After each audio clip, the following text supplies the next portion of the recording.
C'est très très important. Donc on pourra revenir dessus. Donc une fois qu'on a parlé un peu d'éducation, de petite enfance, de sécurité, il reste quand même des domaines assez importants dans la vie de la commune de Saint-Fond et dans la vie des habitants de Saint-Fond. Bien sûr, c'est l'action sociale et la solidarité, qui est un vaste domaine. On met tout dans la solidarité, l'inclusion, le handicap, on met beaucoup de choses. Mais pour ça, je vais demander à Mohamed Farah de venir nous expliquer comment il voit ça.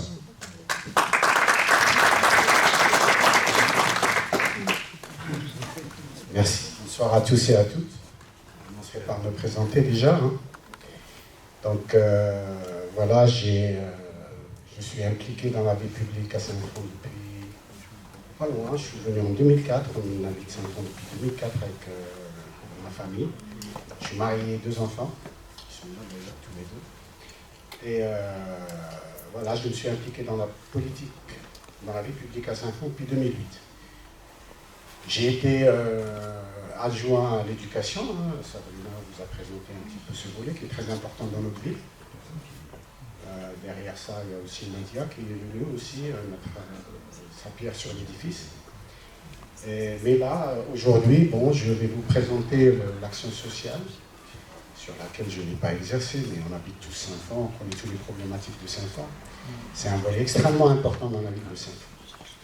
Alors évidemment, moi je ne suis pas de formation, je suis plus de formation éducation nationale, je suis retraité de l'éducation nationale, docteur de génie civil INSA de Lyon. Donc voilà.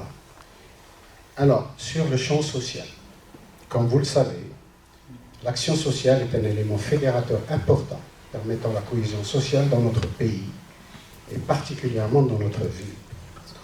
En effet, nous avons un taux de chômage avoisinant de 19% en moyenne, avec des taux très élevés concernant les jeunes de moins de 25 ans qui arrivent sur le marché de l'emploi et les personnes au-delà de 55 ans qui sont loin de l'emploi. Problématique de recrutement, quand ils perdent leur travail, c'est compliqué au-delà de 55 ans de pouvoir en retrouver facilement. Les familles à revenus modestes ainsi que les familles monoparentales à faible revenu. C'est pour cela que les services municipaux, le CCAS par exemple, jouent un rôle extrêmement important pour recevoir et accompagner les personnes en difficulté. La lutte contre la précarité reste une de nos priorités et donc les services de la ville doivent avoir un cadre de travail et des moyens qui leur permettent d'accomplir cette tâche dans de meilleures conditions. Ce qui n'a pas été le cas. Certains élus qui étaient présents sur ce mandat ont vu quand même qu'il y avait des difficultés au niveau du CCAS, au niveau du personnel du CCAS, et des difficultés pour pouvoir travailler. Alors nous avons aussi la chance d'avoir un tissu associatif non négligeable qui agit sur le champ social et que nous devons encourager et soutenir le mieux possible. En partenariat avec les services de la métropole, nous devons accompagner aussi les familles, parce que les familles, en fait le CCAS s'occupe des personnes célibataires, mais bon, quand il y a des familles, c'est beaucoup plus la métropole, la MDM qui s'occupe d'eux. Donc, vu que notre ville travaille en partenariat avec la ville de la métropole, ça nous permet quand même d'avoir une ville qui nous permet de prendre en charge les familles qui ont des difficultés. Alors de plus, une ville digne, c'est aussi une ville qui accompagne ses seniors, qu'ils soient en maison de retraite ou à domicile. C'est très important aussi, quand même, ce volet-là. Il y a des personnes qui sont en difficulté, qui peuvent être malades, qui sont soit en maison de retraite ou bien chez eux. Rappelez-vous, pendant le Covid, il y a eu du portage même de courses pour les personnes isolées, des personnes âgées isolées dans la ville de Saint-Fond. Par ailleurs, nos élus sont régulièrement interpellés par les citoyens porteurs d'handicap. Moi-même, j'ai été à plusieurs reprises interpellé par des personnes qui parfois ne connaissent même pas leurs droits. Ils ne savent pas très bien où aller. Alors, évidemment, on essaie de les orienter, mais comme nous, on est élus de l'opposition, c'est pas toujours facile de pouvoir avoir les portes ouvertes de façon à pouvoir aider ces personnes.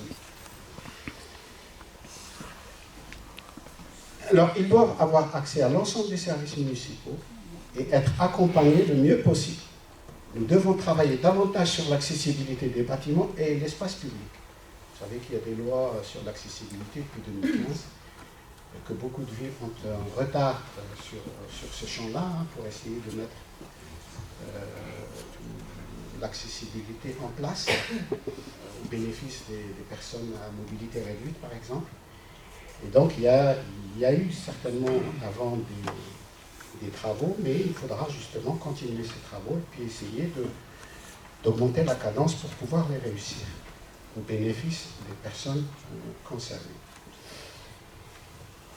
Il est nécessaire d'avoir une meilleure politique inclusive pour tous, et particulièrement pour les enfants porteurs de handicap qui sont loin, parfois, des dispositifs éducatifs, sportifs et culturels de la vie. On a connu ça, que moi, à l'époque, quand j'étais adjoint à l'éducation, j'ai eu des familles, des parents qui sont venus me voir pour me dire qu'ils souhaitaient que leurs enfants puissent accéder, par exemple, au centre aéré, ce qui n'était pas toujours le cas. Donc, on avait démarré, j'ai démarré un petit peu ce travail-là. Puis Nadia Touris, qui est venue aussi ensuite, après moi, elle a continué aussi ce travail. Mais c'est toujours perfectible, il faut toujours améliorer, augmenter le nombre d'enfants qui soient pris en charge, etc. Tout cela ne va pas sans promouvoir la solidarité citoyenne. Le vivre ensemble et le bénévolat, qui sont des éléments créer un vivre ensemble où les gens se respectent, où les gens peuvent remonter, par exemple à la ville, lorsqu'ils ont des voisins ou des gens de leur famille qui sont en difficulté. Eh bien, il y a aussi ce travail horizontal entre les citoyens qui est aussi très important, qu'il faut aussi encourager. Enfin, nous travaillerons avec toutes les bonnes volontés dans l'objectif d'une vie inclusive, solidaire et humaine. Alors c'est pour tout cela, et pour avoir une vie propre, pour qu'on puisse travailler sur la question de la citoyenneté, du vivre ensemble, du développement économique et social, qu'on est réunis ce soir autour de notre candidate ici présente, Nadia Touris. Merci de votre attention. Merci, Ahmed.